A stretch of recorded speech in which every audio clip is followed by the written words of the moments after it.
This is the basis of logic, and nothing new is created here. It is simply a more precise analysis of reality. Okay, we won't make light of this type of thinking, which produced many great things, like airplanes, rockets, and advanced mobile phones. We also won't get into the details of all of the principles of logic. After all, the purpose of our website isn't to teach mathematics, but our point here is that this way of thinking is closed. It stays within the framework of our world and its laws. Let's go a bit deeper.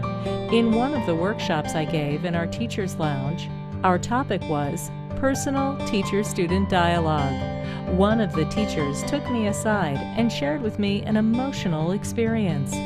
I was asked to help a teen whose brother was suffering from a terminal illness and was dying. The thing is that I also had to deal with the same thing when my brother died of cancer. He continued, and I listened to his next sentences with increased attention. What's he getting at? I wondered to myself. The teen approached me and I shared my experience with him, and I gave him advice about what he should do. But I was completely surprised when he rejected my advice and was thoroughly offended by me. Leaving aside the conversation that I then had with this teacher, one thing is clear: his conversation with the teen had not been a heart-to-heart dialogue. The teacher had simply preached his own opinion. One of the most important principles about having an open, sincere conversation with someone is based on the idea of not comparing experiences that someone shares with you to experiences that I, the listener, also went through. Even if the issue is similar, such as dealing with suffering, illness, etc., the main premise is always that an internal experience cannot be measured and cannot really be transferred to someone else. How can you explain the sour taste of a lemon to someone who has never tasted a lemon in his life? How can you describe the personal experience of the taste I feel when I eat a great hamburger?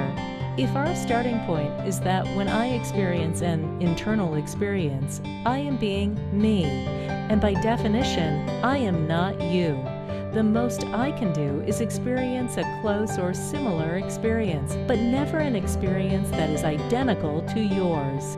What I feel inside of me, no other person can feel just like me. This idea, the story of our inner experiences which is inside me, scientists choose to leave to the humanities, the authors, artists, the people who are moved by beautiful sunrises and sunsets. Everything that is related to the spiritual side and experienced from the inside can't be measured by science. So logically, it's just imagination. That's what a scientist would say. Many examples can be found in the popular programs hosted by Professor Michio Kaku, such as Science Fantastic, Exploration, and others. The world is so closed, according to the opinions of the scientists, that the philosopher Leibniz claimed that there are monads, beings, the individual personality of each person, and that they are not at all connected to each other. They do not have windows. They do not have openings between them. Regarding the question of the significance of a wedding between two people, now we can understand the verse in Song of Songs written by King Solomon.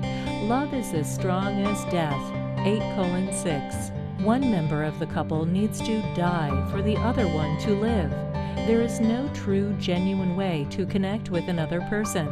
It goes without saying that according to this way of thinking, there is no contact with anything that is beyond this world. If indeed the imagination does not belong in the world of science, must we remain trapped within our boundaries and limitations? Do we not have true freedom? Is there no way to break through the borders and limits?